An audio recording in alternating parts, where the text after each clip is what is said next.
ఏర్పరచబడిన దైవవాక్యం కీర్తనలు 78వ అధ్యాయం 1-10 వచనాలు. Psalms 78 chapter 1-10. కీర్తనలు 78వ అధ్యాయం 1-10 ఉత్తరపక్షంతో చదవడానికి చదివి సహాయం చేయడానికి ప్రదశుద్ధిగా వచ్చి సహాయం చేస్తారు. అందరికీ వందనాలు. ఈ ఉదయకాల సమయంలో దేవుడు మనతో మాట్లాడట కొరకు ఏర్పాటు చేయబడిన వాక్య భాగాన్ని వచనం వెంబడి వచనం మార్చి చదువుకుందాం. నా జనులారా, నా బోధకు చెవియొగ్గుడి, నా మాటలకు చెవియొగ్గుడి.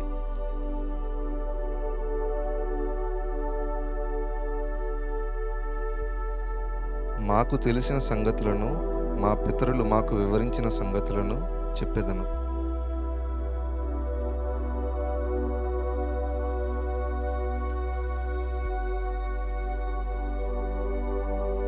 రాగల తరములలో పుట్టబో పిల్లలు దానిని ఎరుగునట్లును, వారు లేచి తమ పిల్లలకు దానిని వివరించినట్లును, వీరును దేవుని యందు నిరీక్షణ గలవారై దేవుని క్రియలను మరువకయుండి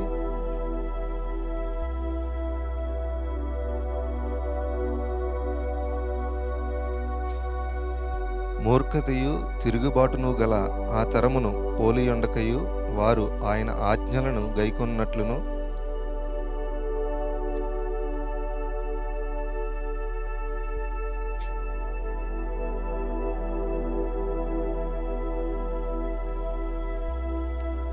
విండ్లను పట్టుకొని యుద్ధ సన్నద్ధులైన ఎఫ్రాయిము సంతతి వారు యుద్ధకాలమున వెనుకకు తిరిగిరి. వారు దేవుని నిబంధనను గైకొనకపోయిరి, ఆయన ధర్మశాస్త్రము అనుసరింపనల్లకపోయిరి. మన వినికిడిలో దేవుడు ఈ వాక్యాన్ని దీవించుగాక. ఆమేన్. ప్రేమ కలిగిన మా ప్రభువా, మీకు పరిశుద్ధ నామానికి స్తుతులు, స్తోత్రాలు, వందనాలు.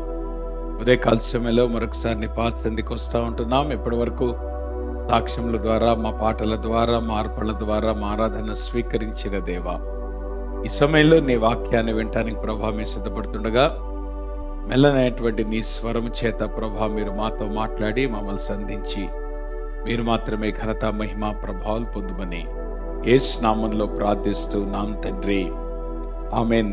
దేవుని వాక్యాన్ని మనం ధ్యానం చేసుకుందాం.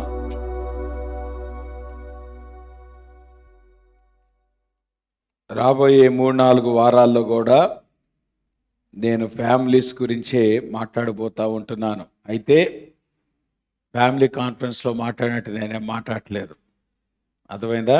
ఫ్యామిలీ కాన్ఫరెన్స్లో చెప్పని విషయాలు నేను మాట్లాడతాను. కారణం ఏంటంటే మళ్ళీ మనకి సెప్టెంబర్లో ఫ్యామిలీ కాన్ఫరెన్స్ ఉంది, రైట్? కనుక అప్పుడు ఫ్యామిలీ కాన్ఫరెన్స్లో చెప్పే విషయాలు వాళ్ళు చెప్తారు. నేను ఫ్యామిలీ కాన్ఫరెన్స్లో చెప్పని విషయాలు, కొన్ని చాలా ప్రాముఖ్యమైన విషయాలు మనం నేర్చుకోవటానికి ప్రయత్నం చేద్దాం. దేవుని వాక్యం మనం ధ్యానం చేసేటప్పుడు మనకి స్పష్టంగా అర్థమయ్యేటువంటి విషయం ఏంటి అనేటువంటిది గనక మనం గమనిస్తే, దేవుడు ఒక తరముతో పనిచేసే దేవుడు కాదు, తరాల వెంబడి పనిచేసేటువంటి దేవుడు. ఆ విషయాన్ని మనం అర్థం చేసుకోవాలి. ఎందుకంటే ఇక్కడ ఆసాపు రాసిన కీర్తనలో మనం చదువుకున్నటువంటి మొదటి 10 వచనాల్లో కూడా ఆసాపు దేని గురించి మాట్లాడుతున్నాడు? మనము దేవుని వాక్యములో ఎదుగుతూ మన పిల్లలను దేవుని వైపు నడిపించేటువంటి ఆ సందర్భాన్ని మాట్లాడుతున్నాడు. అంటే జాగ్రత్త గమనించండి, మన కుటుంబాలు మన మొదటి మిషన్ ఫీల్డ్స్.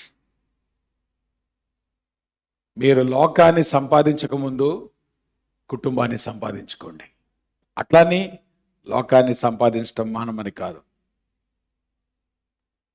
మన మిషనరీ వర్క్ అనేటువంటిది it has to start in your homes. భర్తలు రక్షించబడాలి, భార్యలు రక్షించబడాలి, పిల్లలు రక్షించబడాలి. అది ఫస్ట్ ప్రయారిటీ. కుటుంబాన్ని రక్షించుకునేటువంటి ఆ క్రమంలో మన నైబర్హుడ్ని మనం రీచ్ అవ్వటం అనేటువంటిది that is other part of evangelism.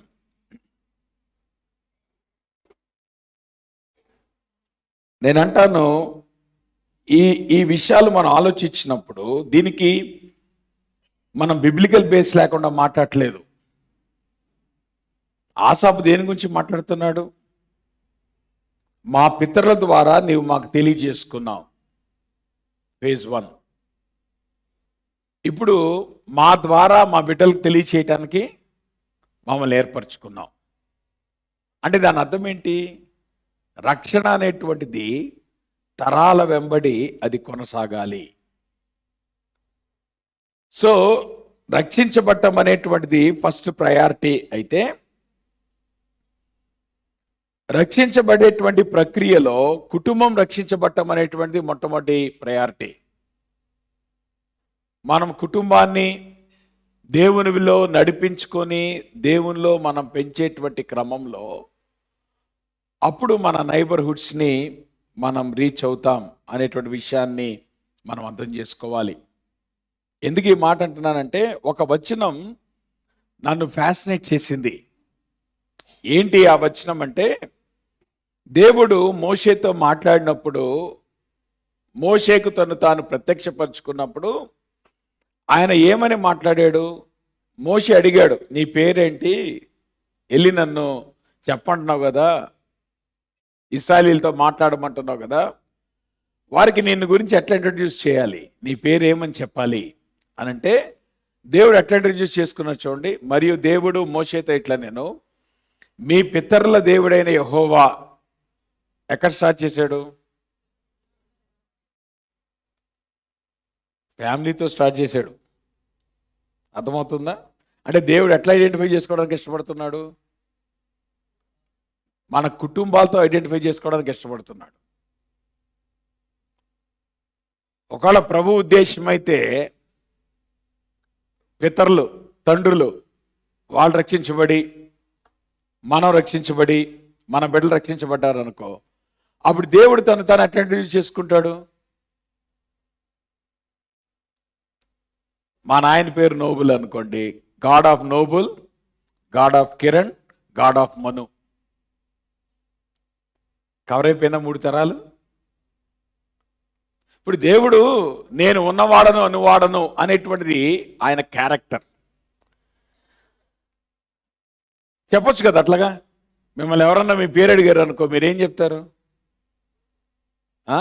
My name is so and so అని చెప్తారా? సో దేవుడు కూడా, దేవుని పేరు లేదు కానీ ఆయన లక్షణమే ఆయనను ఐడెంటిఫై చేసేటువంటి ఆయన పేరు. నేను ఉన్నవాడను అనువాడను అనేటువంటి నామం అనేటువంటిది ఎంత వాస్తవమో, దేవుడు ఎట్లాగా తను తాను చెప్పుకోవడానికి ఇష్టపడుతున్నాడు? More than right. ఆయన ఉన్నవాడు, అనువాడు, ఆయన గొప్పవాడు, ఆయన పరిశుద్ధుడు, వేవేలలో కొనియాడదగిన వాడు. There are so many ways in which you can praise God. దేవుణ్ణి స్తుతించడానికి చాలా విధానాలు, చాలా లక్షణాలు ఉన్నాయి. అందుబట్టి మనం ప్రభువుని స్తుతిస్తాం. కానీ అన్నిటికంటే దేవుడు మన జీవితాల్లో ఇష్టపడేది ఈ రకంగా ఇంట్రడ్యూస్ చేసుకోవటం. అక్కడ ఏం రాయబడి చూడండి, అబ్రహాము దేవుడు, ఇస్సాకు దేవుడు, యాకోబు దేవుడైన నేను యెహోవా మీ యొద్దకు నన్ను పంపెనని నీవు ఇశ్రాయేలుతో చెప్పవలెను, నిరంతరము నా నామము ఇదే. నిరంతరము ఆయన ఏ రకంగా ఐడెంటిఫై చేసుకోవడానికి ఇష్టపడుతున్నాడు? I'm God of Abraham, God of Isaac, God of Jacob. అర్థమైందా ఎంత ప్రాముఖ్యమైందో? దేవుడు అటు ఇష్టపడుతున్నాడు. మన కుటుంబము ద్వారా, మన బిడ్డల ద్వారా, మన ద్వారా మనం ఆయన ఆ రకంగా పిలవడాలని కోరుకుంటున్నాడు. ఇది నిరంతరం ఆయన కోరుకుంటున్నాడు. It's not a one day story. అంటే దేవుని యొక్క ఇటర్నల్ ప్లాన్లో he wants to identify himself as part of our family. మన కుటుంబంలో భాగముగా దేవుడు తను తాను బయలుపరచుకోవడానికి ఇష్టపడుతున్నాడు. అదే ప్యాటర్న్ మనం న్యూ టెస్ట్మెంట్లో చూస్తాం. పౌలు ఏమంటున్నాడు? ఆ విశ్వాసము మొదట నీ అవ్వైన లోయలో ఉంది. అది ఎక్కడికి వచ్చింది? నీ తల్లిలోకి వచ్చింది. ఎట్లాగొచ్చింది? అవ్వలోని తల్లికి ఎట్లా వచ్చింది? అక్కడేమి ప్రభువు అవ్వ ఇవాంజలిజం చేసిందని చెప్పలే. ఏం చెప్పాడు ఆయన? అవ్వ ఆ విశ్వాసాన్ని పాస్ చేసింది. అంటే అర్థం ఏంటి? తన కుమార్తె విశ్వాసిగా అవునట్లుగా పెంచింది అమ్మమ్మ గారు. నా మాట మీకు అర్థమవుతుందా? అప్పుడు తల్లిగారు ఏం చేసింది? ఆ విశ్వాసాన్ని ఎవరికి పంపించిందమ్మా? కుమారుడు తిమోతి అన్నాడు అక్కడ. నేనన్నమాట కదా అమ్మా, ఏమన్నాడు అక్కడ? ఈ విశ్వాసము మొదట నీ అవ్వ అయిన లోయలోను నీ తల్లి అయిన యునేకులోను వసించెను, అది నీ యందును సహా వసించున్నారని నేను రూఢిగా నమ్ముచున్నాను. అంటే దాని అర్థం ఏంటి? ఈ విశ్వాసం అనేటువంటి it has to pass from generation to generation. That is God's intention. And God wants to identify himself as God of the family. దేవుడు తను ఎట్లా ప్రత్యక్షపరచుకోదాం అనుకున్నాడు? ఇండివిజువల్ దేవుడు కాదు. నేను కిరణ్ దేవుణ్ణి అనుకోవడానికి దేవుడు ఇష్టపట్ల. ఆయన ఎట్లా ఇష్టపడుతున్నాడు? కిరణ్ వాళ్ళ నాయన దేవుడిని నమ్ముకోవాలి, కిరణ్ వాళ్ళ కొడుకు దేవుడిని నమ్ముకోవాలి. సో ఇప్పుడు దేవుడు ఎట్లాగా ఆయన ఇంట్రడ్యూస్ చేసుకున్నాడు? ప్యాకేజ్. ఏంటా ప్యాకేజ్? తండ్రి, మనము, మన తర్వాత generation. See, that is the desire of God. That is how God reveals. God wants to reveal himself. దేవుడు ఆ రీతిగా తను తాను ప్రత్యక్షపరచుకోవాలని ఇష్టపడుతున్నాడు. సో నేను అంటాను, కుటుంబాలు దేవునిలోకి రావటం అనేటువంటిది that should be your number 1 priority. ముందు దాని గురించి ఆలోచిద్దాం. ఆ రీతిగా కుటుంబాలు కట్టుకోవడానికి ఇష్టపడదాం. ఆ రీతిగా కుటుంబాలు దేవుని దగ్గర నడిపించుకోవడానికి ఇష్టపడదాం. రక్షించేవాడు దేవుడే, కానీ ఆయన రక్షించడానికి మార్గం ఏర్పాటు చేసేది ఎవరు? మనం. ఆ రీతిగా నా మాట మీకు అర్థమవుతుందా? మనం ఎప్పుడైతే ఒక రకంగా చెప్పాలంటే పొలాన్ని దున్నకుండా పంట రావటం అసాధ్యం. దేవుని వాక్యం అనేటువంటిది మన బిడ్డల జీవితాల్లో అది ఫలించాలంటే ఎవరు దున్నాలి? మనము దున్నకుండా, మనం ప్రిపేర్ చేయకుండా, మనము ఆ పొలాన్ని ప్రిపేర్ చేయకుండా how can you expect your children to be fruitful? Is it possible? అవుతుందా? ఎవరు కష్టపడాలి? ఎవరు దున్నాలి? ఎవరు చెమటోడ్చాలి? ఎవరు ప్రయాసపడాలి? అప్పుడు కానీ ఫలం రాదే. దేవుడు అది కోరుకుంటున్నాడు. అందుకని నేనేం చేశానంటే, మన లైఫ్ని, మన ఫ్యామిలీస్ చూస్తున్నప్పుడు బేసికల్గా 4 జనరేషన్స్ మనం చూస్తాం.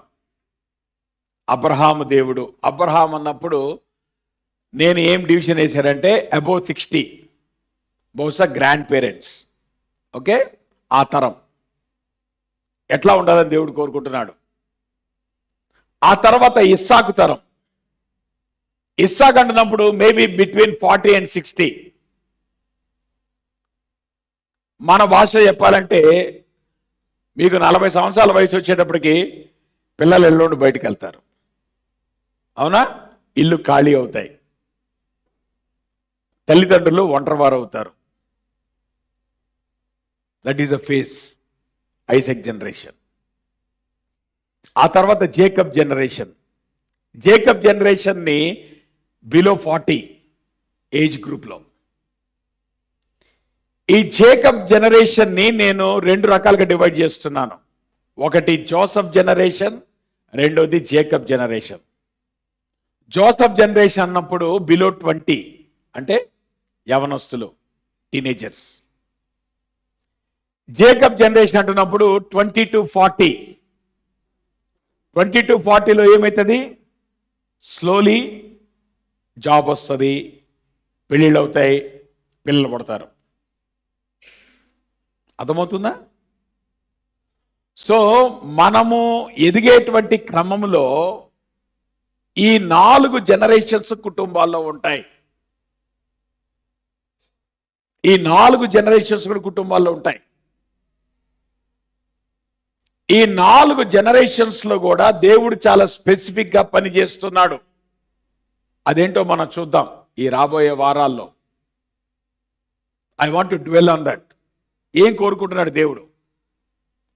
జోసఫ్ జనరేషన్లో దేవుడు ఏం కోరుకుంటున్నాడు? ఒకవేళ మన పిల్లలు గనక జోసఫ్ జనరేషన్ వయసులో ఉంటే వాళ్ళను ఎట్లా పెంచాలి? అలానే మనం ఒకవేళ జేకబ్ వయసుకు వచ్చామనుకోండి, అంటే 20 to 40, ఎట్లాగా ఆ సమయాన్ని మనం హ్యాండిల్ చేయాలి? ఆ తర్వాత మాలాంటి నడి వయసు వచ్చిన వాళ్ళు, అంటే ఇల్లు ఖాళీ అవుతున్నటువంటి వాళ్ళు, ఆల్రెడీ ఒకడు ఖాళీ చేశాడు, రెండోవాడు ఇంకొన్ని నెలల్లో ఖాళీ చేస్తాడు, ఆడు కూడా. అర్థమవుతుందా? అప్పుడు మళ్ళీ మేమిద్దరే ఉంటాం. సీక్రెట్ అది. ఎల్లకాలం ఉండేది మేమిద్దరమే. వాళ్ళు మధ్యలో వచ్చారు, మధ్యలో పోతారు. ఎందుకమ్మా వాళ్ళ గురించి ఆరాటపడతారు? ఎవరి గురించి ఆరాటపడుతున్నారు మీరు? మధ్యలో వచ్చి మధ్యలో పోయేవాళ్ళు. వాళ్ళ కోసం మీ జీవితాలు ఆరాటపడమాకండి. రైట్? ఎల్లకాలం కలిసి ఉండేది భార్యాభర్తలు. రైట్? సో ఆ ఏజ్ గ్రూప్ని ఎట్లాగా మనం హ్యాండిల్ చేయాలి? ఆ తర్వాత ముసలివాళ్ళు అయిన తర్వాత, ఇప్పుడు ఇక్కడ చర్చ్లో గనక మనం చూసుకున్నాం అనుకోండి, ఈ 4 జనరేషన్ల వాళ్ళు ఉన్నామా లేమా? ఇక్కడ ఉన్నారా? చెప్పండి, ఉన్నామా? ఈ వయసుల్లో ఉన్నామా? సో నేను చెప్పబోయే మాటలు అందరికీ వర్తిస్తాయి. ఇది ఏదో ఫ్యామిలీ గురించి పాస్టర్ గారు మాట్లాడుతున్నాడు, నేనే ఇప్పుడు పెద్దనైపోయినాను అనుకోమాకండి. అర్థమైందా? ఇది అబ్రహాముకి వర్తిస్తుంది, ఇస్సాకుకి వర్తిస్తుంది, యాకోబుకి వర్తిస్తుంది, యోసేపుకి వర్తిస్తుంది. ఒకవేళ అబ్రహాము స్టేట్లో నువ్వు ఉన్నావు అనుకో, ఈ పాటికి 3 తరాలు నువ్వు చూసి ఉండాలి. ఏ తరాలు? సో యోసేపుని ఎట్లా పెంచావు? యాకోబుని ఎట్లా హ్యాండిల్ చేసావు? ఇస్సాకుని ఏ రకంగా బిల్డ్ చేసావు? సో ఆబ్వియస్గా ఫ్యామిలీ అంటున్నప్పుడు చాలా సింపుల్గా అనుకోమాకండి. There are so many things involved in a family. అని తేలిక తీసుకోమాకండి. There are so many things that we need to take care of. మనం చాలా విషయాలు మనము కట్టుకోవాల్సినటువంటి వారమై ఉన్నాం. మనము దేవునికి మన జీవితాలు అప్పగించుకున్నప్పుడు మన జీవితాలు ఏ మేర ప్రభావవంతమవుతాయి అనేటువంటిది కొన్నిసార్లు ఊహించడం కష్టమే. మన దేవునికి మన జీవితాలు అప్పగించినప్పుడు దేవుడు ఎంత అద్భుతంగా ఆయన ట్రాన్స్ఫార్మ్ చేయగలడు అంటానికి మీ ముందు మచ్చుకి కొన్ని ఉదాహరణలు పెట్టాను నేను. డిఎల్ మూడీ, ఆయన చాలామంది తెలిసినటువంటి సుప్రసిద్ధ ఇవాంజలిస్ట్, ఫేమస్ ఇవాంజలిస్ట్, అమెరికాలో ఉన్నటువంటి అప్పుడులో. నిజానికి ఆయన ఒక ఆల్కహాలిక్ కుమారుడు, తాగే తండ్రి ఉన్నటువంటి కుటుంబంలో పుట్టినటువంటి వాడు. కానీ ఆయన దేవుని చేత పట్టబట్టాన్ని బట్టి ఆయన ఏమయ్యాడు? He became the father of a pastor as well as president of a college. ఆయన కుమారుడు ఒక కాలేజీకి ప్రెసిడెంట్ అయ్యాడు. ఒక ఆల్కహాలిక్ కుమారుడు, బట్ ఎటువంటి ప్రభావం చూపగలిగాడు? ఆయన తన జీవితంలో ఒక ఫేమస్ కొటేషన్ ఉంది, ఆయన మాట్లాడినటువంటి ఫేమస్ కొటేషన్. ఆయన ఏమన్నాడు తెలుసా? Faith makes all things possible. విశ్వాసం అనేటువంటిది మన జీవితాల్లో ప్రతి విషయాన్ని నెరవేర్చగలుగుతుంది. But love makes all things easy. ప్రేమ అనేటువంటిది జీవితాన్ని సులభంగా చేస్తుంది. విశ్వాసం అనేటువంటిది అన్ని విషయాల్లో జీవితానికి ఉపయోగపడుతుంది. ప్రేమ అనేటువంటిది జీవితాన్ని సులభతరం చేస్తుంది. ఇది ఆయన మాట్లాడినటువంటి స్టేట్మెంట్. సో విశ్వాసము, ప్రేమ ఈ రెండు ఎంత అవసరమైనవో అద్భుతంగా ఆయన తెలియజేశాడు. If you want to make your life easy, your job easy, లేదంటే యువర్ ఫ్యామిలీ ఈజీ అని అంటే ఏముండాలి? ప్రేమ. ప్రేమ ఎక్కడైతే ఉంటుందో విషయాలు సులభంగా పరిష్కారం అవుతాయి. విశ్వాసము ఎక్కడైతే ఉంటుందో జీవితంలో దేనైనా సాధించగలుగుతాం. Faith makes all things possible. ఇంకొక ఆయన లోరెన్ కనింగ్హామ్, ఆయన రీసెంట్గా లాస్ట్ ఇయరే చనిపోయాడు 88 సంవత్సరాల వయసులో. ఆయన ఒక మిషనరీ కుటుంబంలో జన్మించినటువంటి వ్యక్తి. ఆయన మిషనరీ కాల్కి ఎంత ప్రభావితం చేయబడ్డాడంటే, బాగా చిన్నప్పుడు అనుకునేవాడంట ఆ యొక్క ఏమంటారు చంద్రుడి మీద తీసుకెళ్ళి యోహాను 3:16 వాక్యం రాస్తే బాగుండును, ప్రపంచమంతా చదువుకుంటారు కదా అని అనుకునేవాడంట ఆయన. ఏమని? యోహాను 3:16 ఏంటది? దేవుడు లోకమును ఎంతో ప్రేమించెను. ఆ వర్స్ ఏదైతే ఉందో అది తీసుకెళ్ళి ఒకవేళ ఆ యొక్క మూన్ మీద గనక రాస్తే ప్రపంచంలో అందరూ చదువుతారు కదా, ఈజీగా మనం రీచ్ అవ్వచ్చు కదా. ఆలోచన వచ్చింది ఆయనకి. ఏ వయసులో? చాలా చిన్నప్పుడు. అంతగా ఆయన ప్రభావితం చేయబడ్డాడు. సో దేవుడు ఆయనకి ఇచ్చిన గొప్ప కృప ఏంటంటే he became the founder of YYAM అంటారు, యూత్ విత్ ఎ మిషన్ అనేటువంటి ఆర్గనైజేషన్కి ఆయన ఫౌండర్ అయ్యాడు. వాళ్ళ పేరెంట్స్ మిషనరీస్గా ఆల్మోస్ట్ వాళ్ళు 100 కంట్రీస్ వాళ్ళు ట్రావెల్ చేశారు. ఈ లోరెన్ అనేటువంటి ఆయన తన జీవితంలో 80 సంవత్సరాల వయసుకు వచ్చేటప్పటికి ప్రపంచంలో ఉన్నటువంటి ప్రతి దేశంలో ఆయన సువార్త ప్రకటించడం జరిగింది. నేనంటాను, మనము దేవుని చేతిలో మన జీవితాన్ని పెట్టినప్పుడు యు నెవర్ నో దేవుడు ఏ రకంగా మన జీవితాలని వాడుకుంటాడో.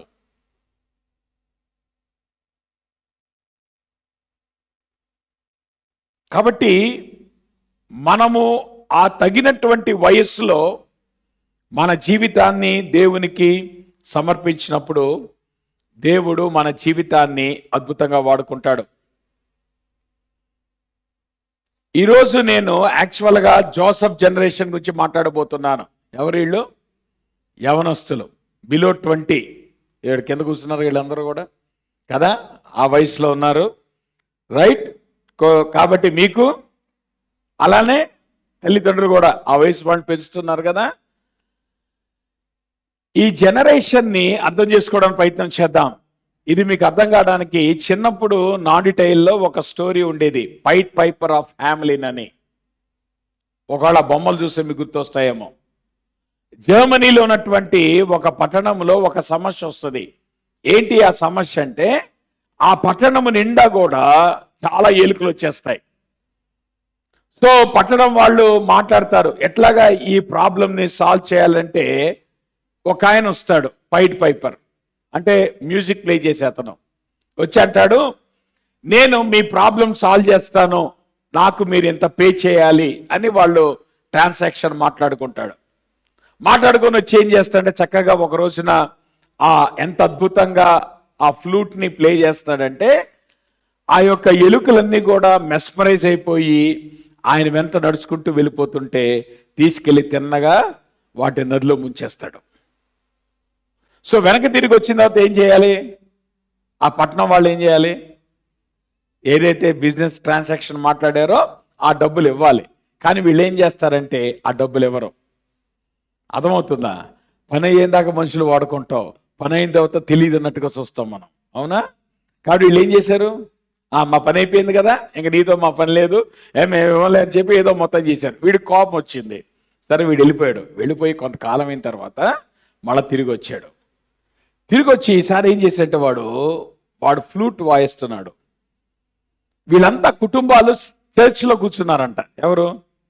ఆ ఊరు వాళ్ళందరూ కూడా మొత్తానికి చర్చ్కి వెళ్తే తల్లిదండ్రులు ఏమో చర్చ్లో ఉన్నారు. వీడు ఎంత అద్భుతంగా ఫ్రూట్ ప్లే చేశాడంటే పిల్లలు మెస్మరైజ్ అవుతూ వారి వెనక నడుచుకుంటూ వెళ్ళిపోయారంట. సో వాళ్ళని తిన్నగా తీసుకెళ్ళి ఏం చేశాడు, కొండలో తీసుకెళ్ళి వాళ్ళని దాచేసి ఇక మళ్ళీ కనపడకుండా పోయాడు. ఈ స్టోరీనే. కానీ ఒక థాట్ కనుక మనం గమనిస్తే, మనము చర్చిలో కూర్చున్నాం, మన పిల్లలు లోకంలో తిరుగుతున్నారు. ఆలోచించారా మీరు? తల్లిదండ్రులు చర్చిలో కూర్చున్నారు, బుద్ధిగా వచ్చారు. పిల్లలు ఎక్కడున్నారు? పిల్లలు ఎక్కడ తిరుగుతున్నారు? పిల్లలు ఎవరి వెంట పరిగెడుతున్నారు? ఈ జనరేషన్ ఎటువైపు పరిగెడుతున్నారు? అర్థం చేసుకున్నారా? లోకము it is trying to capture this generation. జాగ్రత్త గుర్తుంచుకోండి. సర్వసాధారణంగా ఒక తరమని మనం ఏమంటామంటే ఒక 40 సంవత్సరాలు ఒక తరం అంటాం. బిబ్లికల్గా ఆలోచించినా కానీ లేదంటే సెక్యులర్గా ఆలోచించినా ఒక జనరేషన్ అనేటువంటి మాట ఎవరికి వర్తిస్తుంది అంటే 40 సంవత్సరాలకు వర్తిస్తుంది. కానీ విచిత్రం ఏంటో తెలుసా, ఈ లాస్ట్ 40 yearsలో 4 times ఈ జనరేషన్లో మేజర్ షిఫ్ట్ వచ్చింది. అర్థమవుతుందా? ఇప్పుడు అబోవ్ 60 ఉన్నవాళ్ళు కనుక మీరు గమనిస్తే ఈ లాస్ట్ 40 yearsలో ఎంత వేగంగా జనరేషన్ మార్పు చెందింది అనేటువంటిది అర్థం చేసుకోవాలంటే ఈ చార్ట్ మీరు గమనించండి. సెక్యులర్గా వీళ్ళు ఏం చేశారంటే 4 నేమ్స్తో ఈ జనరేషన్ డివైడ్ చేశారు. మొట్టమొదటి జనరేషన్ పేరు ఏంటంటే జనరేషన్ ఎక్స్. అంటే మాలాంటి వాళ్ళు. ఎప్పుడు పుట్టాము మేము? 1965, 1980 మధ్యలో పుట్టిన వాళ్ళందరూ ఎంతమంది ఉన్నారు? ఏదెత్తమని లేండి, మళ్ళీ మీ వయసు నాకెందుకు కానీ. అర్థమవుతుందా? ఉన్నారా ఇక్కడ ఈ వయసులో ఉన్నవాళ్ళు? చెప్పండి. 1965 నుండి 80 మధ్యలో పుట్టిన వాళ్ళు ఉన్నారా? మనమందరం ఎవరు? మనందరం ఎవరమ్మా? Generation X. 1981 నుండి 1996 మధ్యలో పుట్టిన వాళ్ళు ఉన్నారు. వీళ్ళని మిలేనియల్స్ అంటారు. ఉన్నారా ఇప్పుడు ఇక్కడ ఈ వయసులో ఉన్న వాళ్ళు? ఉన్నారా కదా? మా తరం తర్వాత నెక్స్ట్ జనరేషన్ వీళ్ళు ఎప్పుడు పుట్టారు? 1981 నుండి 1996 మధ్యలో పుట్టిన వాళ్ళందరినీ ఏమంటారు? మిలేనియల్స్ అంటారు. 1997 నుండి 2010 వరకు పుట్టిన వాళ్ళు అంటే ఈరోజు మన పిల్లలు. అర్థమైందా?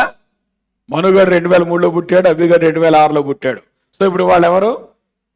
Generation Z. ఆ తర్వాత 2010 తర్వాత పుట్టిన వాళ్ళు ముఖ్యంగా కరోనా జనరేషన్ వీళ్ళు. అన్నమాట మీకు అర్థమవుతుందా? 2010 తర్వాత 2024. చెప్పండి, మీ పిల్లలు ఈ వయసులో ఉన్న వాళ్ళు ఉన్నారా లేదా? ఉన్నారా? కాబట్టి అందరు శ్రద్ధగా వినండి. అన్ని వయసుల వాళ్ళు ఉన్నారు ఇక్కడ. ఉన్నారా? వీళ్ళెవరు? Alpha generation. అంటే జాగ్రత్త గమనించండి, 40 సంవత్సరాల నిడివిలో 4 రకాలుగా జనరేషన్ మార్పు చెందింది. ఇప్పుడు అబ్రహాం వయసులో ఉన్నటువంటి వాళ్ళు ఈ ఆల్ఫా జనరేషన్ దగ్గరికి వస్తే పిచ్చెక్కిపోతే వీళ్ళకి అర్థం కాదు. ఎట్లాగా వాళ్ళు హ్యాండిల్ చేయాలో తెలియదు. వీళ్ళ మీద చిరాకు వస్తుంది. ఎందుకు వస్తుంది? మనకిష్టం లేని పనులు వీళ్ళు చేస్తూ ఉంటారు. కారణం ఏంటంటే మనము పెరిగిన తరము వేరు, వాళ్ళు పెరిగిన తరం వేరు. సో ఇప్పుడు ఏమవుతుంది? ఆటోమేటిక్గా ఫ్రస్ట్రేషన్ వస్తుంది. కారణం ఏంటి? వాళ్ళను ఎట్లా హ్యాండిల్ చేయాలో తెలియట్లేదు. జాగ్రత్త గమనించండి. జనరేషన్ ఎక్స్ అంటే మా తరంలో ఉన్నటువంటి వాళ్ళు చాలా సింపుల్గా చర్చికి వెళ్ళిపోయేవాళ్ళం. ఎవరితో పాటు? పేరెంట్స్తో పాటు. అర్థమవుతుందా? సో వీళ్ళు చర్చికి వెళ్ళేటువంటి వాళ్ళు. తర్వాత మా తరంలో కంప్యూటర్స్ ఇంట్రడ్యూస్ చేయబడింది. ఈ ముందు తరానికి అసలు కంప్యూటర్స్ అంటే తెలియదు వాళ్ళకి. నా మాట మీకు అర్థమవుతుందా? మాకు పెళ్ళైన కొత్తల్లో నా దగ్గర 4GB కంప్యూటర్ ఉండేది. నాకు అర్థమే కాదు అసలు 4GB ఎట్లా వాడావా అని. ఆ రోజు ఫ్లాపీ డిస్క్ స్టోరేజ్ ఎంత 1.44 MB. ఈరోజు మనం టీవీలో చూస్తున్నాం డేటా స్టోరేజ్, అవునా? కానీ మా పెళ్ళైన కొత్తల్లో ఆ అప్పట్లో అమ్మో కంప్యూటర్ అనుకునేవాళ్ళం. 4GB, ఈరోజు పెన్ డ్రైవ్ అంతకంటే ఎక్కువ కెపాసిటీ ఉంది. కానీ ఆ రోజు కంప్యూటర్ అంతే capacity. So we were introduce to the computers. మిలేనియల్స్కి వచ్చేటప్పటికి ఒక షిఫ్ట్ వచ్చింది. ఏంటి ఆ షిఫ్ట్ అంటే, మేము ఎట్లాగైతే చర్చ్కి వెళ్ళామో చాలా సింపుల్గా ఈ జనరేషన్ వాళ్ళు చర్చ్కి వెళ్ళలేదు. వాళ్ళ మతాన్ని వదిలిపెట్టారు. They left the religion. తర్వాత వీళ్ళు మేమేమో కంప్యూటర్స్కి ఇంట్రడ్యూస్ చేయబడ్డాము. ఈ జనరేషన్ ఏమో they began to use the computers completely. తర్వాత ఈ రోజు ఉన్నటువంటి టీనేజర్స్ లేదంటే 20s లో ఉన్నటువంటి వాళ్ళు, ఈ రెండు తరాల కంటే వీళ్ళు చాలా భిన్నమైనటువంటి వాళ్ళు. They are very much diverse. వాళ్ళ వేషధారణ డిఫరెంట్గా ఉంటుంది. చాలా ప్రోగ్రెసివ్. క్యాంపసెస్లో కానీ చాలా ప్రోగ్రెసివ్గా ఉంటారు. ఒకప్పుడు అమ్మో అన్నటువంటి పనులు ఈ రోజున అమ్మో అని ఎవరు అంటలే. ఎందుకంటే ఇది ఒక ప్రోగ్రెసివ్ జనరేషన్లో మనం జీవిస్తున్నాం. తర్వాత ఈ తరానికి దే ఆర్ ఫైనాన్షియలీ మైండెడ్. మా మనుగాడు ఎప్పుడు మాట్లాడేమంటే తెలుసా, ఎంత నా టార్గెట్ శాలరీ రీచ్ అవటానికి. అరే అంత అవసరం ఏముంది ఇప్పుడు. బట్ అంటే దే ఆర్ ఫైనాన్షియలీ మైండెడ్. అంటే ఇదిగో ఇది టార్గెట్, ఈ వయసుకి నేను సంపాదించాలి, ఎంత ప్యాకేజ్ ఉండాలి, సో ఎంత నేను డిమాండ్ చేయాలి.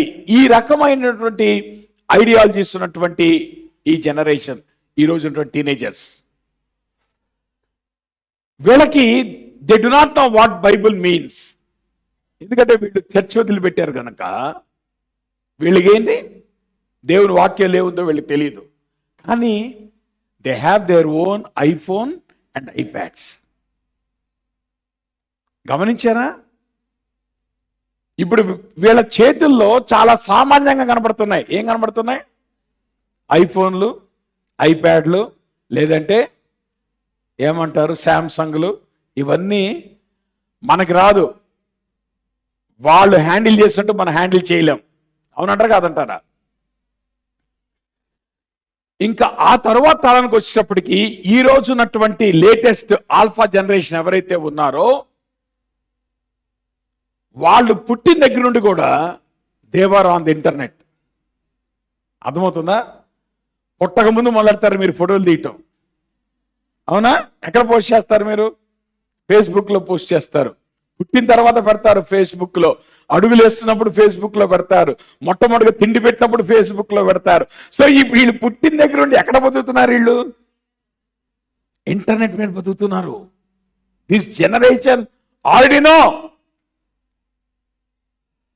సో వీళ్ళ ఎంటైర్ లైఫ్స్ కూడా దేని మీద బతుకుతున్నారు? వీళ్ళు ఇంటర్నెట్ మీద బతుకుతున్నారు. They have their own YouTube channels. Corona టైంలో అభిగా ఛానల్ మొదలెట్టాడు. అరే ఎందుకురా? అంతే. ఏంటది చాలా పేరు బీచ్ వరల్డ్ అని పెట్టి దానిలో ఒక్కొక్క గ్యాడ్జెట్ ఎట్లా పనిచేస్తుంది, ఆ గ్యాడ్జెట్ లో లోపాలేంటి, ఆ గ్యాడ్జెట్ లో అప్గ్రేడ్ ఏం చేయొచ్చు, వీడియో మాట్లాడి పోస్ట్ చేస్తున్నాడు దాని మీద. మరి కొంతమంది దాన్ని ఫాలో అవుతున్నారు. ఆడి వయసు ఎంత అప్పటికి? 8th క్లాస్ అవుతున్నాడు. నమ్మాట మీకు అర్థమవుతుందా? ఎంత వేగమైన మార్పు వచ్చింది చూడండి జనరేషన్లో. They have their own personal YouTube channels. ఇంకా కరోనా టైంలో చాలా మంది టిక్ టాక్ వీడియోలు చేశారు కదా. మేము అడిగి అలౌ చేయాలి వాటిని. ఓకే, ఓన్లీ టెక్నికల్ వరకు. బట్ మిగతా వి డి నాట్ అలౌ. పాండమిక్ టైంలో 2 years entirely they were on the online. So ఇప్పుడు 40 సంవత్సరాల నిడివిలో జనరేషన్ ఎంత మార్పు చెందింది. ఇప్పుడు ఈరోజు మనం సువార్త ప్రకటించాల్సింది ఏ జనరేషన్కి? ఏ జనరేషన్ మనం రీచ్ అవ్వాలి దేవుని వాక్యంతో? ఏ జనరేషన్ మనం ఇంట్లో మనం పెంచుతున్నాం? So you need to understand A generation ఉన్నారు అనేటువంటి విషయం. సో ఇప్పుడు 2010 తర్వాత పుట్టిన వాళ్ళు మన దగ్గర చాలా మంది యంగ్ ఫ్యామిలీస్ ఉన్నారు. మీ ప్రయాస ప్రభునందు వ్యర్థం కాదు. అర్థమవుతుందా? ఒకప్పుడు మేము పిల్లల్ని పెంచినంత ఈజీగా ఈరోజు వీళ్ళు పిల్లలు పెంచలేకపోతున్నారు. కారణం ఏంటి? ఇప్పుడు ఈ జనరేషన్ ఏం చెప్పండి? Alpha generation. వీళ్ళకున్న ప్రత్యేకత ఏంటంటే 60% ఆఫ్ దిస్ జనరేషన్ 5 సంవత్సరాల వయసు రాకముందే వాళ్ళు ట్యాబ్లెట్స్, స్మార్ట్ ఫోన్స్ వాడుతున్నారు.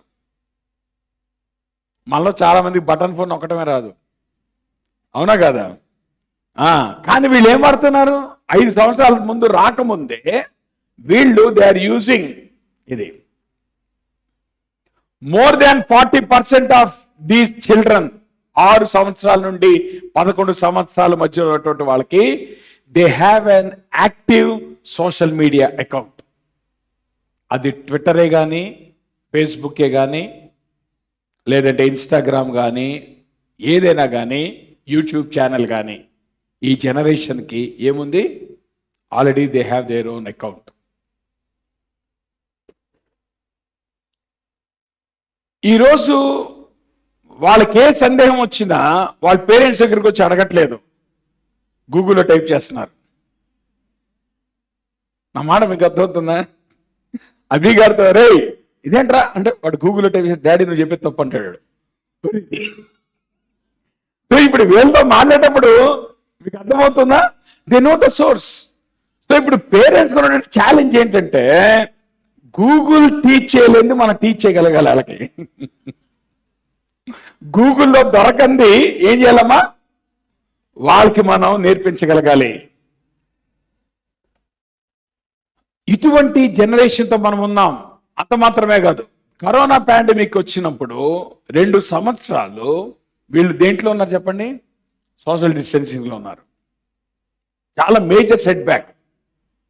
ఎవరిని ముట్టుకోకూడదు, ఎవరితో మాట్లాడకూడదు, డిస్టెన్స్ మెయింటైన్ చేయాలి. అప్పుడు పెరిగారు వీళ్ళు, అప్పుడు పుట్టారు వీళ్ళు.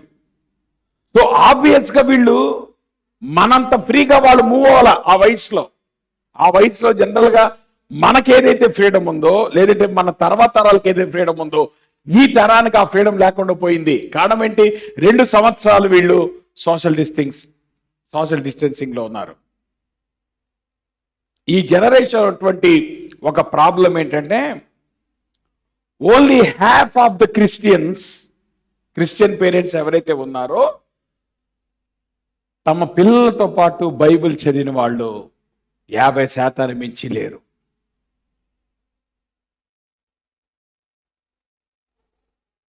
పిల్లలతో పాటు బైబిల్ చదవటం, పిల్లలతో పాటు గట్టిగా నోరు తెరిచి ప్రార్థన చేయటం ఈ తరంలో లోపించింది.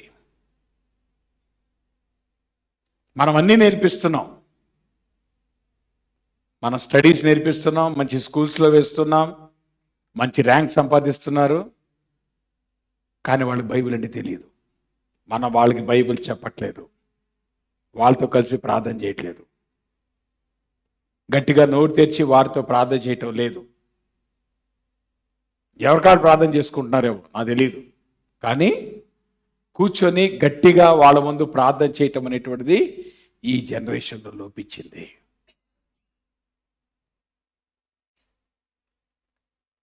సో నేనంటున్నాను, you need to understand your times. ఇటువంటి టైంలో ఉన్నటువంటి ఈ జనరేషన్ని ఎట్లా రీచ్ అవ్వాలి? ఎందుకంటే దేవుడు అబ్రహాము దేవుడుగా, ఇస్సాకు దేవుడుగా, యాకోబు దేవుడుగా తను తాను పిలుచుకోవటానికి ఇష్టపడుతున్నాడు.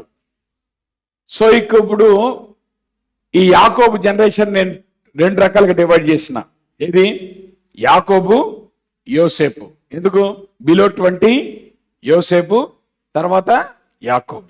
నౌ బిలో 20 ఏజ్ గ్రూప్ ఉన్నటువంటి వాళ్ళని, వాళ్ళకున్నటువంటి మేజర్ నీడ్ ఏంటి, పేరెంట్స్గా మనం దేన్ని గుర్తించాలి, ఎట్లాగా వాళ్ళ దేవుని దగ్గర నడిపించాలి.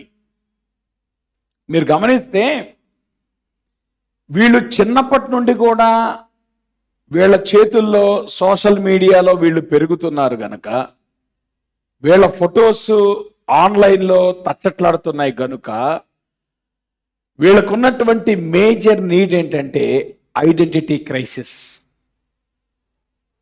ఈ తరమ వారు గుర్తింపు కొరకు తహతహలాడతారు. ఆ గుర్తింపు కొరకు వాళ్ళు ప్రయత్నం చేస్తారు. సో పేరెంట్స్గా ఇప్పుడు వాళ్ళు ఏం చేస్తున్నారంటే, గుర్తింపు దేనిలో వెతుకుతున్నారు, ఫ్రెండ్షిప్ దేనిలో వెతుకుతున్నారు వాళ్ళు. ఇంక ఇంట్లో వాళ్ళకి ఫ్రెండ్షిప్ లేదు. ఫ్రెండ్షిప్ ఎవరితో ఉంది ఇప్పుడు వాళ్ళకి? సోషల్ మీడియాలో ఫ్రెండ్షిప్పే ఉంది. ఎవరు వాళ్ళని పొగుడుతున్నారు, ఎవరు వాళ్ళతో క్లోజ్గా మాట్లాడుతున్నారు? పేరెంట్స్ మాట్లాడట్లేదు. ఎవరు మాట్లాడుతున్నారు? వాళ్ళ ఫ్రెండ్స్ మాట్లాడుతున్నారు. చాలా రెగ్యులర్గా వాళ్ళతో చాట్ చేస్తున్నారు. కారణం ఏంటంటే ఈ జనరేషన్ గుర్తింపు కొరకు తహతాలాడేటువంటి జనరేషన్. జాత గమనించండి, ఈ జనరేషన్ని గనక మనం రీచ్ అవ్వాలంటే వాళ్ళకు నేర్పించాల్సినటువంటి ప్రధానమైన అంశము గుర్తింపు అనేటువంటిది సోషల్ మీడియా నుండి రాదు. గుర్తింపు అనేటువంటిది దేవుని దగ్గర నుండే వస్తుంది. అమ్మా, నీకు నాకున్న గుర్తింపు చాలాసార్లు మనం ఏమనుకుంటామంటే, ఐడెంటిటీ మన చదువును బట్టి వస్తుంది అనుకుంటాం. అదే వీడు బాగా చదివాడండి, అది ఐడెంటిటీ అనుకుంటాం. వీడు మంచి యూనివర్సిటీలో చదివాడండి, అది ఐడెంటిటీ అనుకుంటాం. వీడికి నెలకి 2 లక్షల ప్యాకేజ్ ఉందండి, అది వీడికి ఐడెంటిటీ అనుకుంటాం. వీడు మంచి అందగాడండి, అది వీడి గుర్తింపు అనుకుంటాం. No, never. గుర్తింపు అనేటువంటిది నువ్వు చేసిన దాన్ని బట్టి రాదు. కాబట్టి చేయటాన్ని బట్టి గుర్తింపు కొరకు ఆరాటపడమాక, ఫ్రస్ట్రేట్ అవుతావు. If you want to begin to impress people by doing certain things, it always leads to frustration. Identity అట్లా రాదు. గుర్తింపు అనేటువంటిది మనము చేసిన దాన్ని బట్టి రాదు, మనం ఏమై ఉన్నామో దాన్ని బట్టి వస్తుంది. మనం ఎవరము? దేవుని పిల్లలం. That is our identity. So ఈ పిల్లలలో మనము వారికి పెంచాల్సినటువంటి ఒక మేజర్ షిఫ్ట్ ఏంటంటే, అరే సోషల్ మీడియాలో నువ్వు గుర్తింపు ఎత్తుక్కోమాక, ఎవరి చప్పట్ల కోసం నువ్వు చూడమాక, లేదంటే నువ్వు ఏదో అచీవ్ చేయడాన్ని బట్టి అందరు నిన్ను పొగుడుతారు, అందరు నిన్ను మెచ్చుకుంటారు, అది కాదు నువ్వు గుర్తింపు. నువ్వు చెయ్యక ముందే నువ్వు దేవుని కుమారుడు అయి ఉన్నావు. మీకు దీనికి అర్థం కావడానికి ఒక విషయం చెప్తాను, జాగ్రత్తగా గమనించండి. యేసుక్రీస్తు వారు మినిస్ట్రీ అంతా అయిన తర్వాత దేవుడు ఈయన నా ప్రియ కుమారుడు అన్నాడా? అసలు మినిస్ట్రీ స్టార్ట్ చేయకముందే ఈయన నా ప్రియ కుమారుడు అన్నాడా? అంటే దాని అర్థం ఏంటి? ఆయన ప్రియ కుమారుడు ఎట్లాగయ్యాడు? గొప్ప మినిస్ట్రీ చేయబోతున్నాడనా? సిలువలో గొప్పగా మరణించబోతున్నాడనా? అవన్నీ చేయకముందే ఆయన ఎవరయ్యి ఉన్నాడు? అమ్మా, నేను అంటున్నాను, ఈరోజు మనకున్నటువంటి ఒక ప్రాబ్లం ఏంటంటే, we want to do something for identity. అదే ఫ్రస్ట్రేషన్కి దారితీస్తుంది.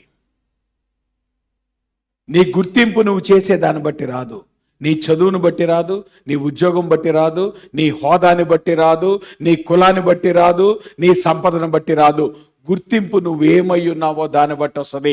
నువ్వు నేను దేవుని పోలికలో సృష్టించబడినటువంటి వారం. That is our identity. Don't try to get identity by any other means. ప్రయాసపడాల్సిన అవసరం లేదు. పేరెంటింగ్ లో ఇటువంటి జనరేషన్ ని ట్యాకిల్ చేయడానికి నేను ఈ 4 తరాల గురించి మాట్లాడుతున్నప్పుడు బ్యాక్గ్రౌండ్ లో దావీదు ఎగ్జాంపుల్ వాడతాను నేను మళ్ళా. ఎందుకంటే చాలా బ్యూటిఫుల్ గా డేవిడ్ లైఫ్ లో ఇది పోర్ట్రే చేయబడింది. దావీదు లైఫ్ ని యూజ్ చేసుకొని ప్రతి స్టేజ్ లో కూడా ఏ రకంగా మనం హ్యాండిల్ చేయాలనేటువంటి దాన్ని మీ ముందు తీసుకొస్తా ఉంటున్నాను.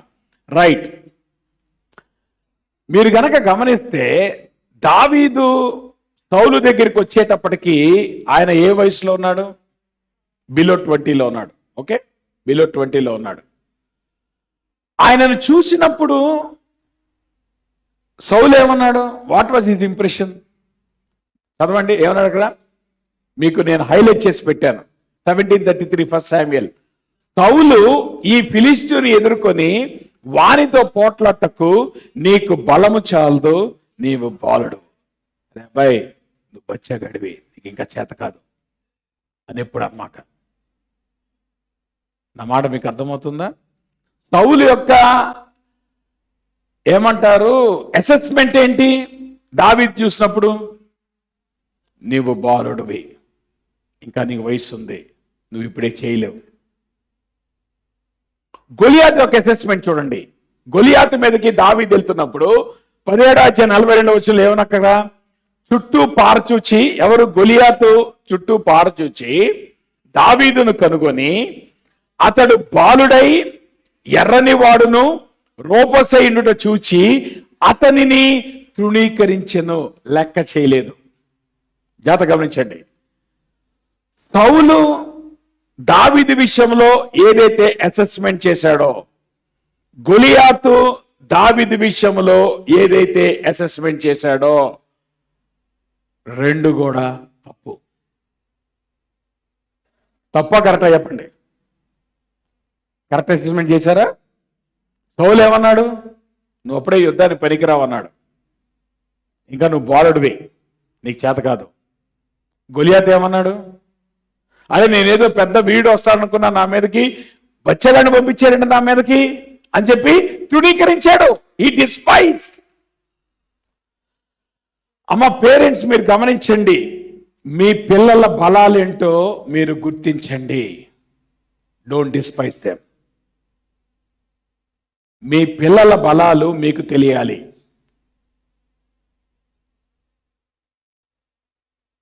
చాలాసార్లు పేరెంట్స్ ఇక్కడ అసెస్ చేయలేకపోతున్నారు.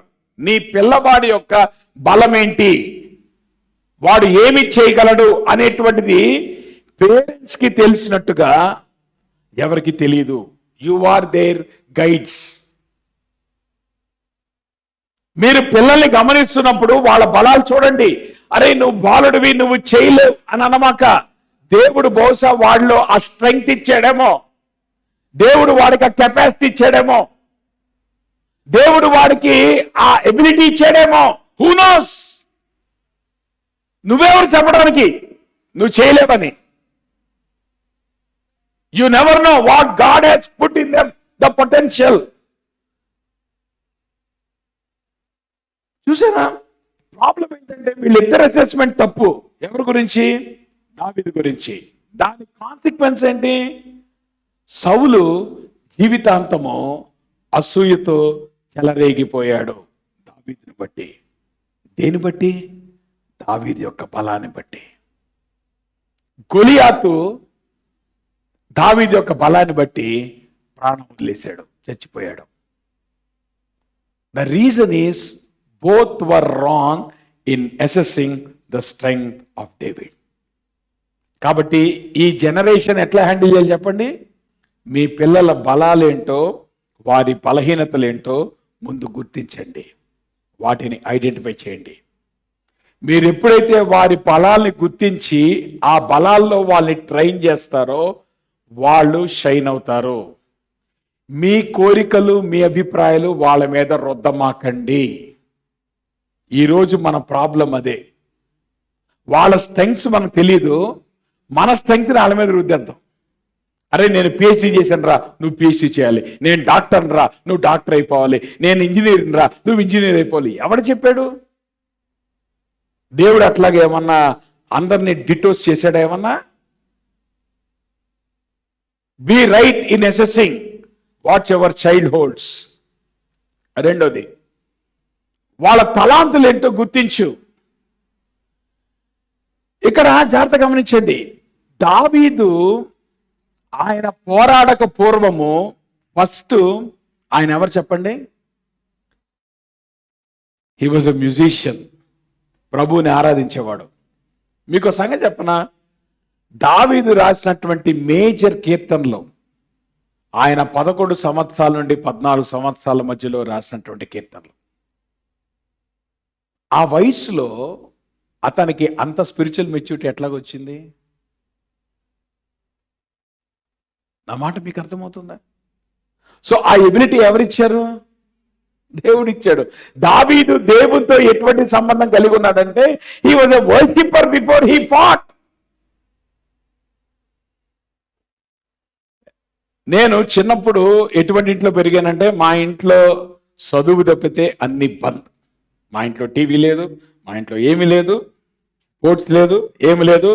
అసలు మ్యూజిక్ అంటే మా నాయన అంటాడు, రే మ్యూజిక్ ఉన్నవాడికి చదువు రాదురా అనేవాడు. నేను పిహెచ్డి చేసిన, ఇప్పుడు ఏమనాలి? అర్థమవుతుందా?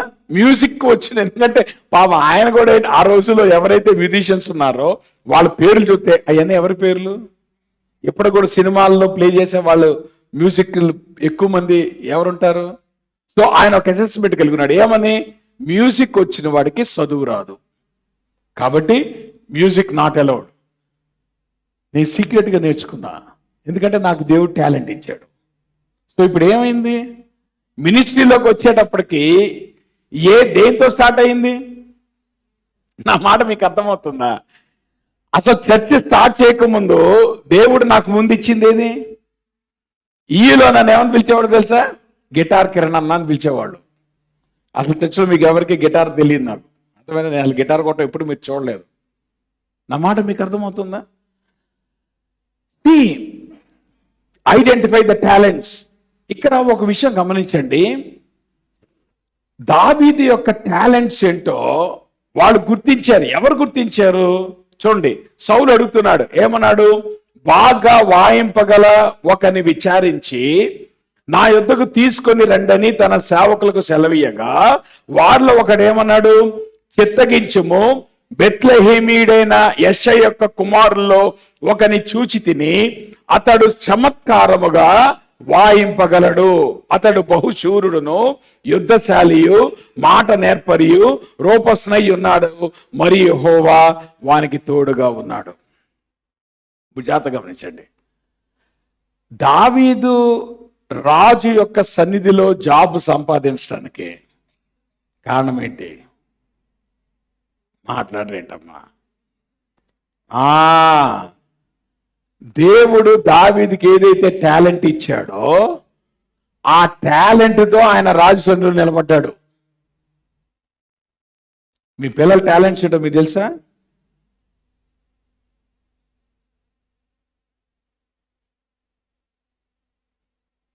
కెరీర్ దేని బట్టి వచ్చింది? దావీదుకి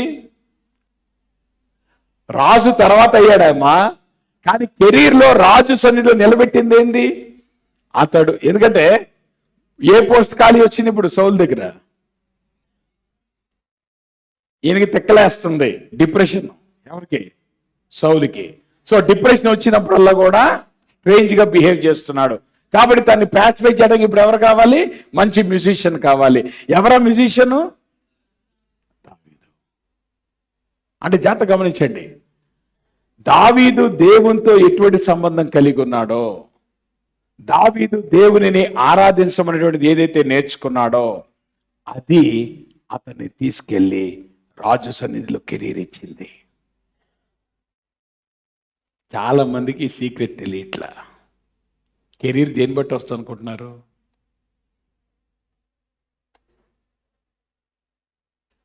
ఎవరు తీసుకెళ్ళి నిలబడతారమ్మా రాజు సన్నిధిలో? ఎవరు తీసుకెళ్ళి ఇస్తారు ఉద్యోగం? దావీదు అనుకుంటే ఉద్యోగం అయిపోతాడా? రాజు సన్నిధిలో జాబ్ ఎక్కడి నుండి వచ్చింది దావీదుకి? ముందు జాబ్ వచ్చింది, తర్వాత సింహాసనం వచ్చేసింది. ఇవన్నీ దేని బట్టి వచ్చినాయి? నా మాట మీకు అర్థమవుతుంది. ఎవరిచ్చారు ఆ స్కిల్? ఎవరిచ్చారు ఆ టాలెంట్? అమ్మ, ఇక్కడ ఒక విషయం చెప్తాను వినండి. చాలా అన్ఫార్చునేట్ విషయం ఏంటి తెలుసా? దావీదుకున్నటువంటి స్కిల్ ఊర్లో వాళ్ళకి తెలుసు, కానీ కనీ పెంచిన తండ్రికి తెలియదు. సమూయేలు వచ్చాడు. ఎవరింటికి వచ్చాడు? యెష్షయి ఇంటికి వచ్చాడా? పిలవండి మీ పిల్లలంటే ముందు ఏ వరుసలో పిలుచుకొచ్చాడు? దావీదుని పిలిచాడా? అసలు దావీదు అంటే లెక్క ఉందా ఈయనకి? దావీదు యొక్క స్ట్రెంగ్త్ను గుర్తించాడా? ఊళ్ళో వాళ్ళు చెప్పుకుంటున్నారు దావీదు గురించి, సొంత తండ్రి దాన్ని గుర్తించలేకపోయాడు. విచారం కాదు, ట్రాజడీ కాదు ఇది.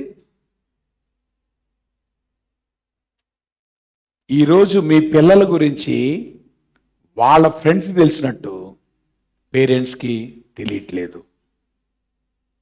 తెలుస్తుందా? Are you able to identify what your children are?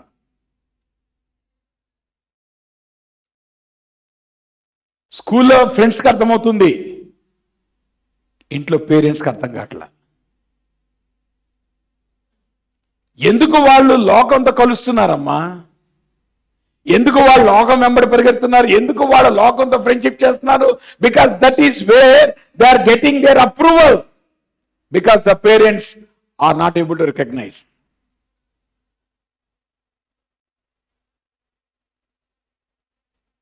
పిల్లలకి దేవుడు ఏది స్ట్రెంగ్త్ ఇచ్చాడో గుర్తించండి, జాగ్రత్త గమనించండి. నీ జ్ఞానముతో పిల్లలకు కెరీర్ని సూచించమాక. దేవుడు వారిని నిలబెడతాడు. తగు కాలమందు దేవుడు వారిని లేపుతాడు. కారణం ఏంటంటే దేవుడిచ్చిన సామర్థ్యం చొప్పునే వాళ్ళకి జాబ్ వస్తుంది. నువ్వు నేను ఆరాటపడిన దాన్ని బట్టి రాదు, నువ్వు నేను ప్రయాసపడిన దాన్ని బట్టి రాదు.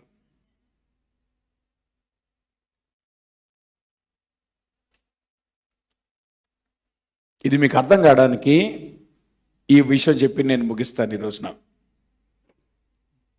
ఈ మొదటి సమూయేలు గ్రంథం 16వ అధ్యాయంలో మీరు గమనిస్తే 2 చోట్ల ఈ పదం మనకు కనపడుతుంది. 16వ అధ్యాయం మొదటి వచనం. తెలుగులో అంత క్లారిటీ లేదు, రైట్? తెలుగులో ఏమని చదవండి. మొదటి సమూయేలు గ్రంథం 16వ అధ్యాయం మొదటి వచనం. అంతటి యెహోవా సమూయేలుతో ఇలాగ సెలవిచ్చాను, రాజుగా ఉండకుండా నేను విసర్జించిన సౌలును గూర్చి నీవు ఎంతకాలం దుఃఖింతువు?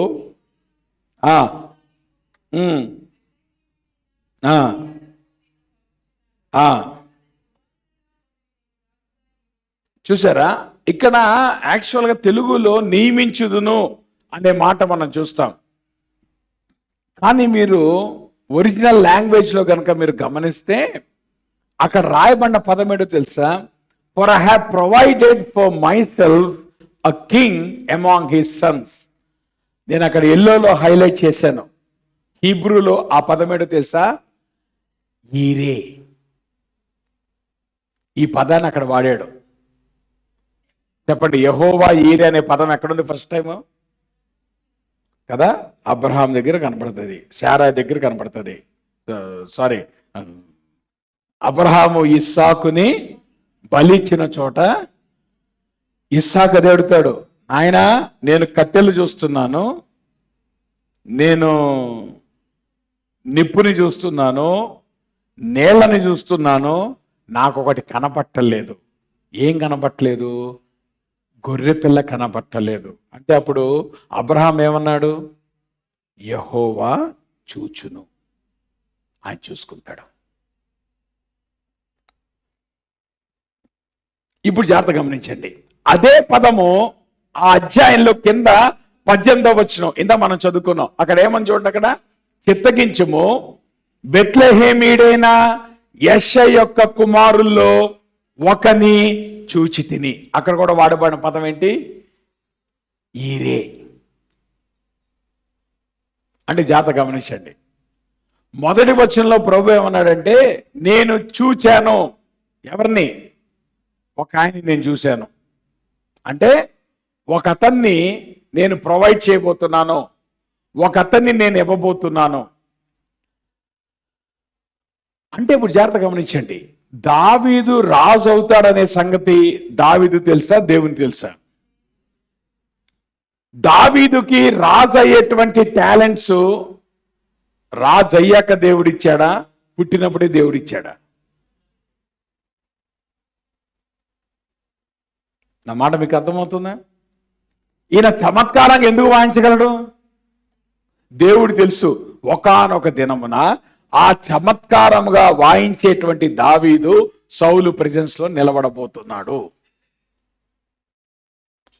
సో ఇప్పుడు దావీదు ఆయన గొర్రెలు కాసుకుంటూ ఏదైతే పాటలు పాడుతున్నాడో, ఏదైతే ప్రభువుని ఆరాధిస్తున్నాడో దావీదు తెలీదు. ఆయన అనుకుంటున్నాడు, నేను గొర్రెలు కాసుకుంటున్నాను, నా జాబ్ ఇది, నేను ప్రభువుని ఆరాధిస్తున్నాను, నా ఆరాధన ఇది అనుకుంటున్నాడు. కానీ దావీదు తెలీదు ఒకానొక దినమున తన ఆరాధన, తన టాలెంట్, దేవుడు తనకిచ్చిన స్కిల్ అది రాజు సన్నిధిలో నిలబెట్టబోతుంది. రాజు సన్నిధిలో నిలబెట్టబోవడం మాత్రమే కాదు, రాజు కాబోతున్నాడు. Is going to become a king. అంటే దాని అర్థం ఏంటి? మీ పిల్లలు పుట్టినప్పుడే దేవుడు మీ పిల్లల్ని చూచాడు. అంటే అర్థం ఏంటి? మీ పిల్లలకి ఏది కావాలో, ఏ స్ట్రెంగ్స్ కావాలో, ఏ టాలెంట్స్ కావాలో, ఏ కెరీర్లో వాళ్ళు సక్సీడ్ అవుతారో, ఎక్కడ వాళ్ళు జాబ్ చేస్తారో, ఇవన్నీ దేవుడు వాళ్ళు పుట్టినప్పుడే వాళ్ళలో ఉంచాడు. తల్లిదండ్రులు ఏం చేయాలమ్మా? మీరు ఫైండ్ అవుట్ చేయటం కాదు, మీరు గైడ్ చేయాలి, అడుగులు వేయించాలి. అరే ఈ డైరెక్షన్లో వెళ్ళరా, దేవుడు నేను ఏ డైరెక్షన్ నడిపిస్తున్నాడో ఆ డైరెక్షన్ తీసుకో. అది మనం చేయాల్సిన పని.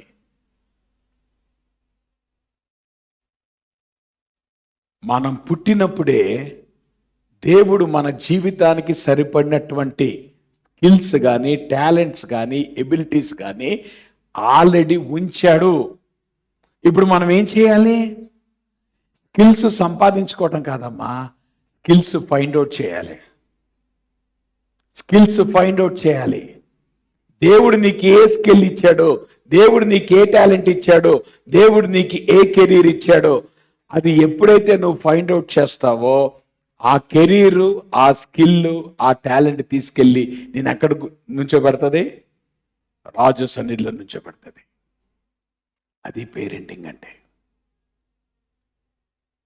ఇది జరగాలంటే మనము పేరెంట్స్గా దేవునితో సంబంధం కలిగి ఉండాలి. మన పిల్లలు వాళ్ళు దేవునితో సంబంధం కలిగి ఉండేటట్టుగా వాళ్ళని పెంచాలి. సక్సెస్ దేని బట్టి వస్తూ ఉంది చెప్పండి? దావీదు స్కిల్ని బట్టి వచ్చిందా సక్సెస్? అఫ్ కోర్స్ దావీదు స్కిల్ ఉంది. దావీదు సూర్యుడు కాబట్టి సక్సెస్ వచ్చిందా? కాదు. పోనీ దావీదు మంచి మ్యూజిషియన్ కాబట్టే జాబ్ వచ్చిందా? కాదు. అన్నిటికంటే ప్రాముఖ్యమైనది ఏంటి అమ్మా? లైఫ్లో సక్సెస్ అనేటువంటిది దేని బట్టి వస్తుందంటే ఇది.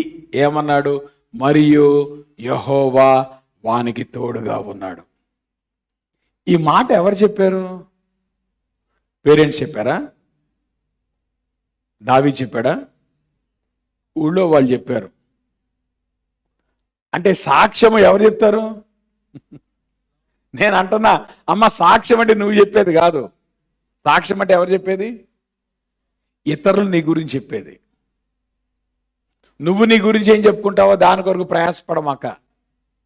అది కాదు సాక్ష్యం అంటే. ఇతరులు నీ గురించి ఏం చెప్తారు? ఇది ఎవరు చెప్పారు? అంటే ఎవరు అబ్జర్వ్ చేశారు? ఎవరు ఫైండ్ అవుట్ చేశారు? దేవుడు ఆయనకి తోడుగా ఉన్నాడు అనే సంగతి ఎవరు ఎస్టాబ్లిష్ చేశారు? ఈరోజు మీ పిల్లల యొక్క ఫ్రెండ్స్, మీ పిల్లల చుట్టుపక్కల ఉన్నటువంటి వాళ్ళు, వీళ్ళు దేవుని ఎరిగినటువంటి వారు అని సాక్ష్యం చెప్పగలరా?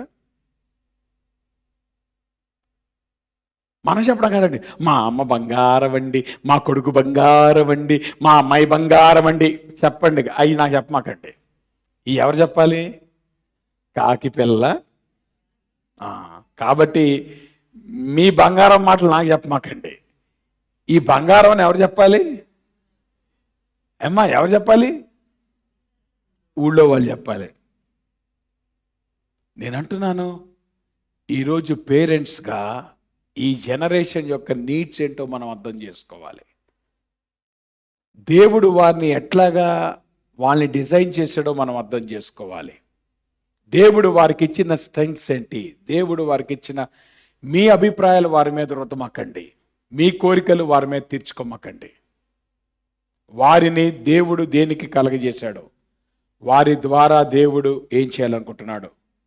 నేనంటాను, మన బిడ్డల జీవితాల్లో గాడ్స్ విల్ అనేటువంటిది the most successful career in their life.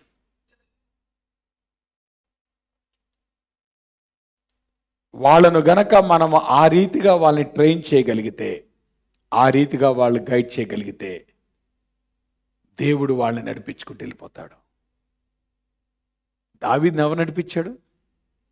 దావీదుని ఎవరు నిలబెట్టారు? దావీదు సక్సెస్ పొందటానికి ఎవరు సహాయం చేశారు?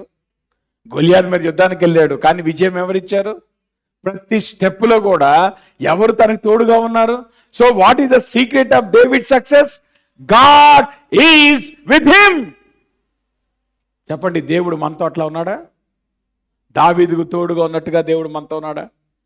దావీదు తోడుగా ఉన్నట్టు దేవుడు మన బిడ్డలతో తోడుగా ఉన్నాడా? అది జాగ్రత్త చేసుకోండి. చాలు. వాళ్ళని ఆరాధకులుగా పెంచండి. దేవుడు వారికి ఇచ్చినటువంటి తలాంతుల్లో వాళ్ళని మీరు పెంచే కొలది దేవుడు వాటినే వాడుకొని వాళ్ళను షైన్ చేయటానికి దేవుడు వాటిని వాడుకుంటాడు. కారణం ఏంటంటే వారిని వృద్ధిలో తీసుకొచ్చేటువంటి వాడు దేవుడు. మన శక్తిని బట్టి, మన సామర్థ్యం బట్టి, అమ్మో నేను కష్టపడి పెంచానండి, నేను కష్టపడి వాళ్ళు చదివించానండి, అది కాదు. వాళ్ళకి సామర్థ్యం కలిగేసేవాడు దేవుడు, వారిని డిజైన్ చేసినవాడు దేవుడు. తల్లి గర్భంలో వాళ్ళు పడినప్పుడే దేవుని కనులు వారిని చూచారు. ఎప్పుడైతే ఆ దేవుడు చూచినటువంటి దానికి వీళ్ళు అలైన్ అయ్యారో ఆటోమేటిక్గా సక్సెస్ అనేటువంటి వారి జీవితాల్లో వచ్చింది. ప్రార్థన చేసుకుందాం. ఉదయకాల సమయంలో దేవుని వాక్య వెలుగులో మన జీవితాలు పరిశీలించుకుందాం. ఇటువంటి టైమ్స్ లో మనం బ్రతుకుతున్నప్పుడు, ఇటువంటి జనరేషన్ లో మనం జీవిస్తున్నప్పుడు, ఇటువంటి జనరేషన్ లో మన బిడ్డలు పెరుగుతున్నప్పుడు, దేవుని వాక్యం అనేటువంటిది ప్రతి తరానికి సరిపోయినది. ఇదేదో పురాతనమైన వాక్యం అనుకోమాకండి, బైబిల్లో ఏం తెలియదు అనుకోమాకండి, అది పురాణ జమానా అనుకోమాకండి. మన జీవితానికి సరిపడినటువంటి ప్రతి ప్రిన్సిపల్, ఏ వయస్సులో ఏ రకంగా మనం ఎదగాలో, ఏ రకంగా మనం పెంచబడాలో అన్నీ కూడా దేవుడు స్పష్టంగా ఆయన వాక్యంలో పొందుపరిచాడు. ఈ తరాన్ని హ్యాండిల్ చేస్తున్నప్పుడు పేరెంట్స్ గా ప్రభుని అడుగుదాం. ప్రభా, నా పిల్లల మీద సోషల్ మీడియా ఇన్ఫ్లుయెన్స్ కాదు, నా పిల్లల మీద ఫ్రెండ్స్ యొక్క ఇన్ఫ్లుయెన్స్ కాదు, నేను వారితో కూర్చొని ప్రార్థన చేయగలగాలి, వారిని దేవుని వాక్యములో పెంచగలగాలి, వాళ్ళను ఆరాధకులుగా తయారు చేయాలి. వాళ్ళు ఎప్పుడైతే దేవునితో సంబంధం కలిగి ఉంటారో, దేవుల్లో వాళ్ళు ఎదుగుతా ఉంటారో, ఆటోమేటిక్ గా సక్సెస్ వస్తుంది. మన సక్సెస్ కొరకు ఆరాటపడక్కర్లేదు, సక్సెస్ వెంట మనం పరిగెత్తక్కర్లేదు. ఎప్పుడైతే దేవునితో వారి జీవితాలు కట్టబడతాయో దేవుడు ఎప్పుడు కూడా ఉన్నతంగానే వారిని తీసుకెళ్తాడు. దావీదుని దేవుడు తీసుకెళ్లి చిన్న వయసులో ఆయన రాజు సముఖములో ఆయనను వాడుకోలే. చివరికి ఆ దేశానికి రాజుగా దేవుడు దావీదుని ఏర్పాటు చేసుకోలే. దావీదుని వాడుకున్న దేవుడు మనల్ని ఎందుకు వాడుకోడు? మన బిడ్డలు ఎందుకు వాడుకోడు?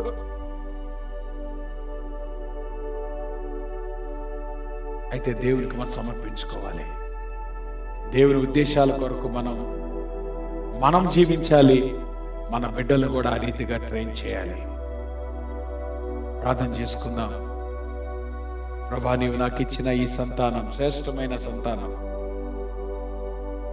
లోకం కాదు వాళ్ళు తెలుసుకోవాల్సింది, వారికంటే ముఖ్యంగా నేను వారిని డిస్పైజ్ చేసడానికి వీలు లేదు. వారి స్ట్రెంగ్స్ ఐడెంటిఫై చేయడానికి సహాయం చేయ ప్రభా. ప్రభుని అడుగుదామా? అందరూ లేచి నిలబడి ముగింపు ప్రార్థన చేసుకొని ఆశీర్వాద సెలవు తీసుకుందాం. ప్రేమ కలిగిన మా ప్రభా, మీకు పరిశుద్ధ నామానికి స్తుతులు, స్తోత్రాలు, వందనాలు. ఉదయకాల సమయంలో నీ పాద సన్నిధికి వస్తా ఉంటున్నాం. నీ వాక్యం ద్వారా ప్రభా మీరు మాతో మాట్లాడుతుండగా, మాకు నేర్పిస్తుండగా ప్రభా మా కుటుంబాల్లో నీ సన్నిధి యొక్క ప్రాముఖ్యతను వివరిస్తుండగా ప్రభా మా బిడ్డలు రూపించబడక ముందే నీవు చూచిన దేవుడు ప్రభా, నీవు ఏర్పాటు చేసిన దేవుడు, వారికి కావాల్సిన స్కిల్స్ ని టాలెంట్స్ ఇచ్చిన దేవుడు. అయితే తల్లిదండ్రులుగా ప్రభా వారిని గైడ్ చేసే విషయంలో మాకు భక్తి నేర్పించండి, మా బిడ్డలకు భక్తి నేర్పించండి. లోకం వెంట వారు పరిగెత్తుకుని పోకుండా దేవా మీలో వారు అంటుకట్టుబడినట్లుగా, లోకం యొక్క ఇన్ఫ్లుయెన్స్ వారి మీద పడకుండా నీలో వారు ఎదుగునట్లుగా ఆ రీతిగా పెంచడానికి ప్రభా మీరు మాకు సహాయం చేయండి. ప్రతి కుటుంబాన్ని మీ నమ్మకైన హస్తాలకు అప్పగిస్తున్నాం ప్రభా. ఎన్నో యంగ్ ఫ్యామిలీస్ ఉన్నాయి ప్రభా, ఈ ఛాలెంజెస్ గుండా వారు వెళ్తుండగా దేవా మీరు సహాయం చేయండి. మీ జ్ఞానంతో ప్రభా కుటుంబాలు కట్టబడ్డప్పుడు దేవా మీరు సహాయం చేయండి. ప్రతి తరాంతో ఐడెంటిఫై చేసుకోవడం నువ్వు ఇష్టపడుతున్నావు గనక ఈ కృపచేత బిడ్డలు మీరు బలపరచమని యేసు నామంలో ప్రార్థిస్తున్నాం తండ్రి. పరలోకమందున్న మా తండ్రి, మీ నామం పరిశుద్ధపరచబడును గాక, మీ రాజ్యం వచ్చును గాక, మీ చిత్తం పరలోకం నెరవేర్చట భూమి నెరవేరును గాక. మాది ఆహారం నేడు మాకు దయచేయండి, మా నష్టమైన ప్రకారం క్షమించండి, మమ్మ శోధుల దగ్గర దుస్తుని తప్పించండి. రాజ్యము శక్తి మహిమ నిరంతరం మీరై ఉన్నారు తండ్రి. మన తండ్రి అయిన దేవుని యొక్క ప్రేమయు, కుమారుడు యేసుక్రీస్తు వారి కృపయు, పరిశుద్ధాత్మ అన్యోన్య సహవాసం ఇప్పుడు మనకు సదాకాలము తోడై ఉండి ఆయన రాకడ పర్యంతము భద్రపరిచి నడిపించును గాక. ఆశీర్వాదంబుల్ మా మీద వర్షింపజేయు మీషా, ఆశతో నమ్మియున్నాము నీ సత్య వాగ్దాతము. ఈ మీద కృమ్మారించుము దేవా, క్రమార ప్రేమ వర్షంబుల్ కృమ్మారించుము దేవా. ఆమేన్. అమ్మ అందరికి వందనాలు. God bless.